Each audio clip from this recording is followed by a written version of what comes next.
The first time we found anything was wrong with Isabella was a perfectly normal day. We were just getting ready for the whole bedtime routine. Isabella was sat on the floor playing with a toy when Roger noticed that she'd gone stiff. Living with Isabella's condition on a day-to-day life is really hard on all of our family. It's very unpredictable how she's going to be from day to day. Me and my husband are up most nights with her. She has real difficulty sleeping. Our children witness her having seizures as well throughout the day. Sometimes she can really hurt herself. And of course it has a big impact on what we can and can't do as a family. The first time Isabella had a seizure, obviously we didn't know at the time what it was. It was really scary.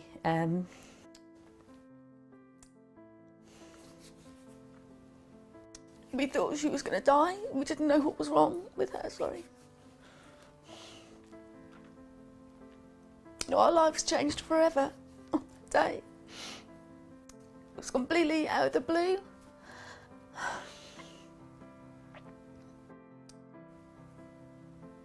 The first time I was able to talk to somebody at Quiddenham about how I felt, for me, it was a big release. For a long time, I'd had to keep our family together, including my husband, who wasn't coping well with what was happening.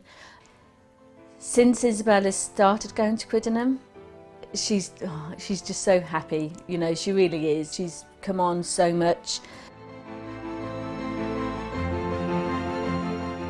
When Isabella has her holidays at Quiddenham, and that gives me and Roger the time to do things that we can't do when Isabella's here. For example, go to the park. And it just gives us that time to have a family time with our girls. The care we offer is excellent because we're able to offer one-to-one care for children and quite often more than one-to-one care.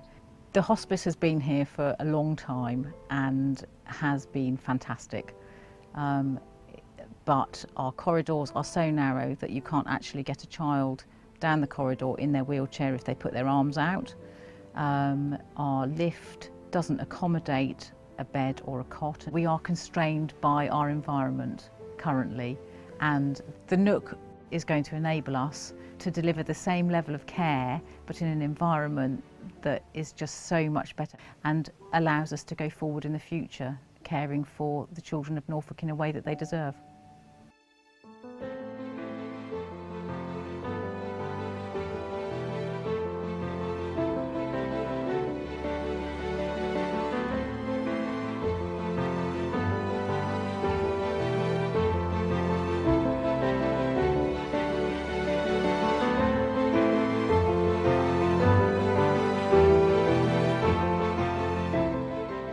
Being in a bigger building just enables us to provide lots of different things that we weren't able to provide in such a small place that the bungalow was. So for example, here at the tree house we have a hydrotherapy pool, we have a designated music therapy room, we have a playroom, a sensory room, and we also have the Haven, which is a room where families can take time out.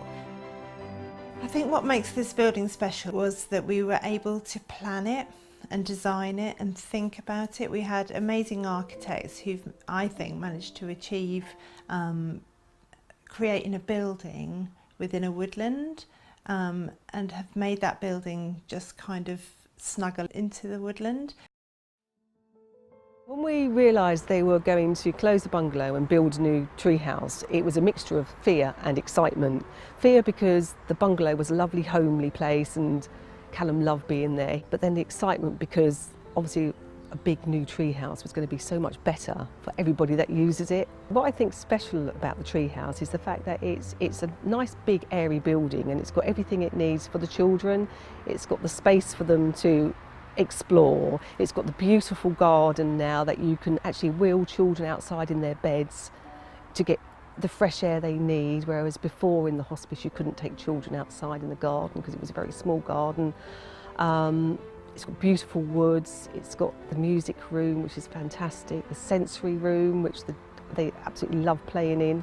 The Nook will just revolutionise the delivery of care and be fantastic for the families and for the staff. Isabella's going to love the Nook. She loves Crickenham already, but to know the Nook is going to have much more to offer for Isabella. A bigger sensory room, she loves that. She'll love the hydrotherapy. She's going to love it.